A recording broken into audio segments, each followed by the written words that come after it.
Hello everyone, xHedra here bringing you episode 86 of Forever Stranded, a mud pack by Gaming with Sheridan. So, the last episode was the Battle Tower Challenge and that did not go well.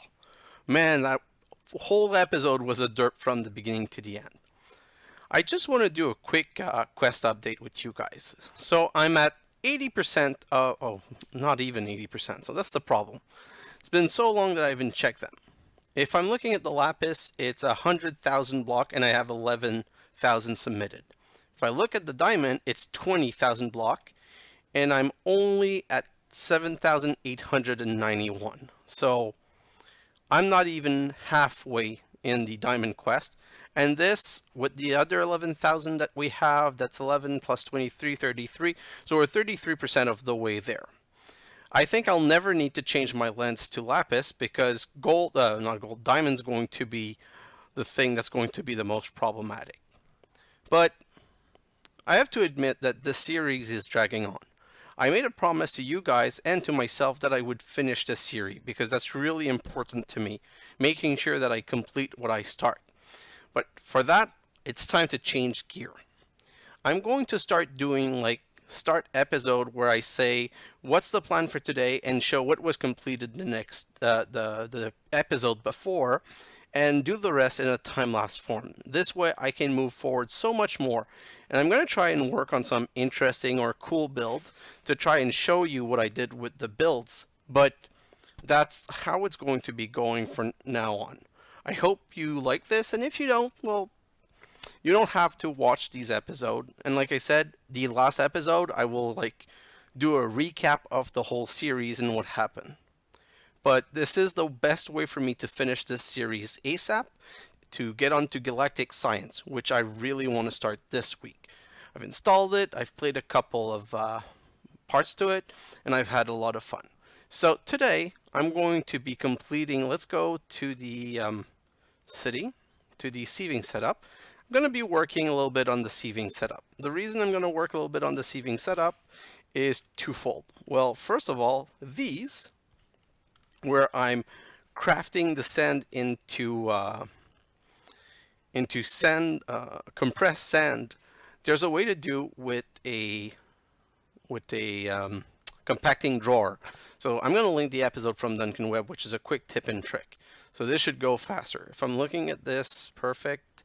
I'm looking here, I'm getting a ton of gravel, but basically not enough sand. So I'm probably going to also change it so that I transform more gravel into sand.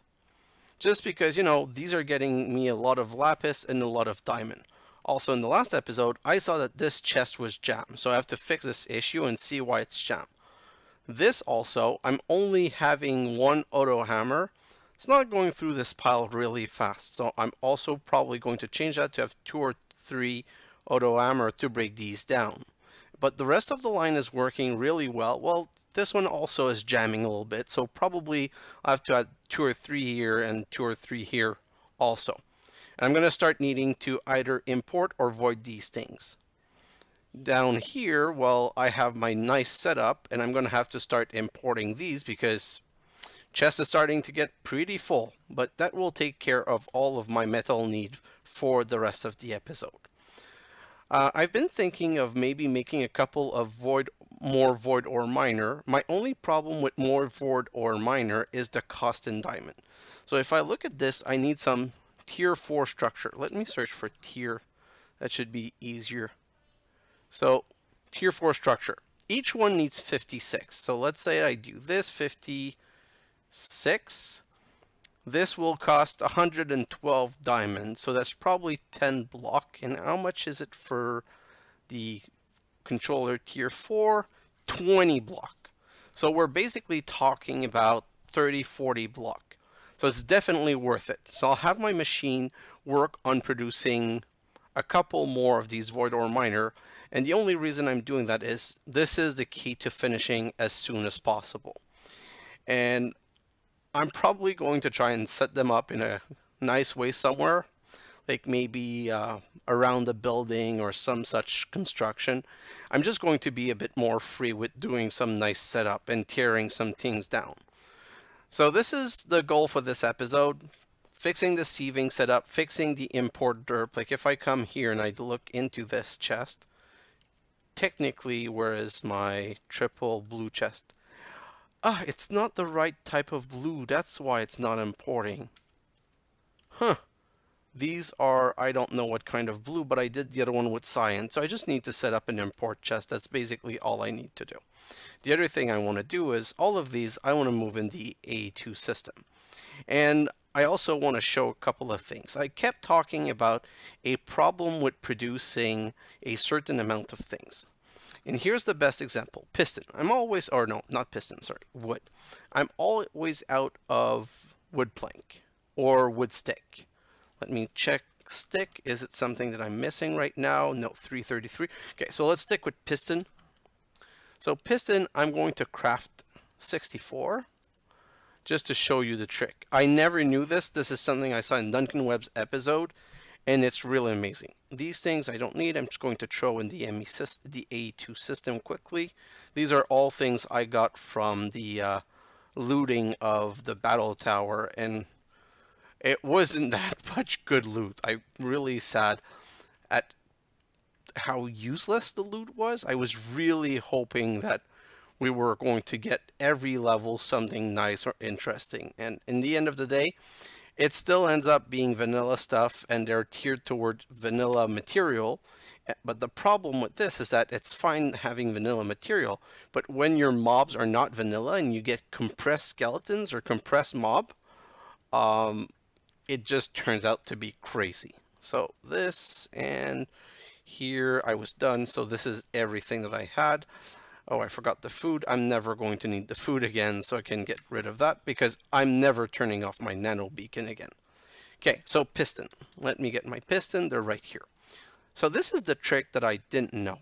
If I go down here and I look at, where is it? And it's one of these. I have to find which one it is.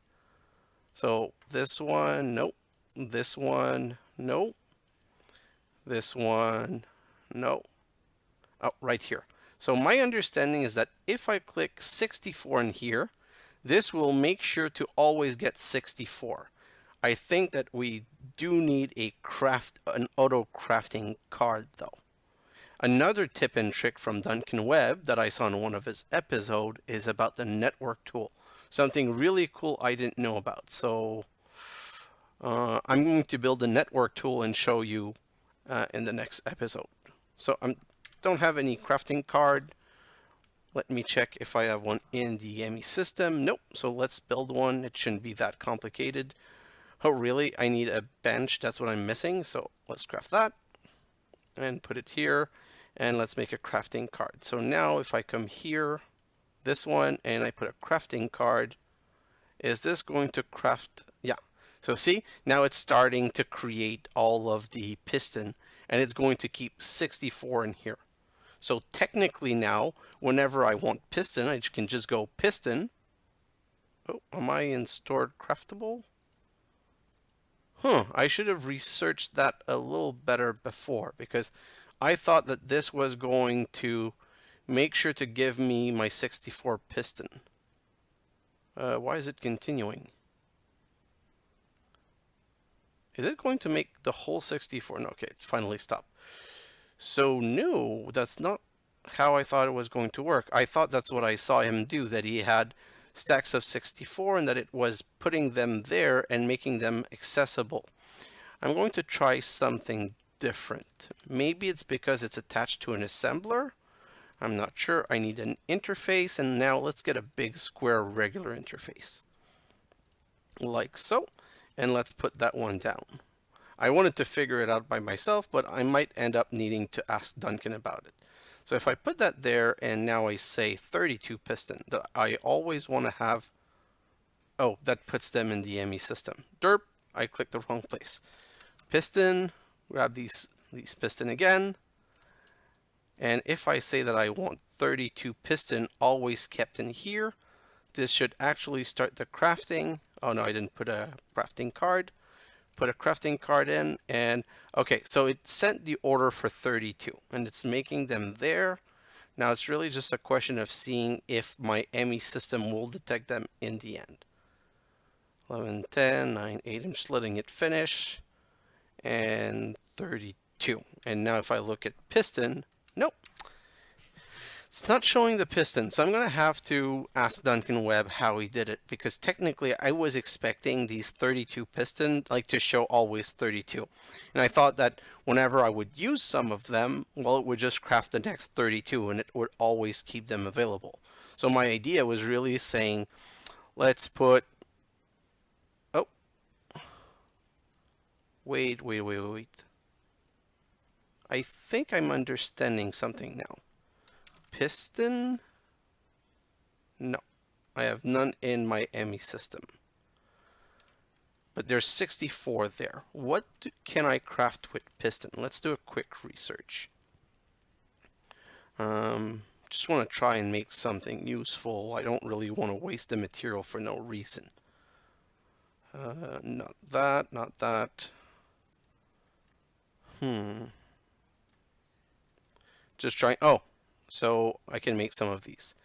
So if I say, oh, these are the acceleration cards. So let me search for speed upgrade. Sorry, speed upgrade. And if I say here craft 10, oh no, it's still asking to craft 10 piston. Okay, so I should have done more research. I thought that's all I saw. I thought I saw him make a, oh, show or hide on interface terminal. Ignore the content of the target inventory. Do not push crafting items if inventory contain filter. Let me just check that setting. Maybe that's all it is. Piston, nope. So that's not it. It's not do not push crafting item. Show or hide on interface terminal. But I think that's more, yeah. So that's more making it visible here or not. And exactly, like it's not one of the interfaces. If I put it back to visible, I should be able to see it then. No, oh, it's probably this one with nothing because it's not attached to anything. So this is really sad. I thought that it was that simple. Oh well, I'm going to do a bit more research and I'm going to come back when I have the real information. But that would have been a very cool way. Like it seemed to be just that simple, saying here's how you get 64 piston and then you always have them accessible in your system.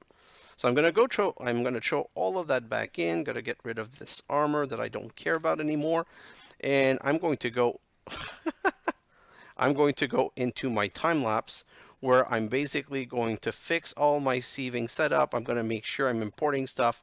I'm going to start crafting some more void ore miner, and I think these are going to chug along quite nicely, and we're going to be able to come back and see what's the status on that.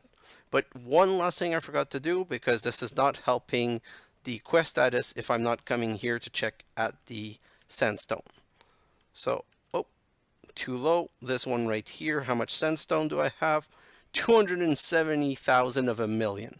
So I don't have a problem with this one. This one is going to complete for sure before the Lapis, and even before the diamond. At this point, I think that the diamond's the last one that's going to finish. That's also another change I'm going to make.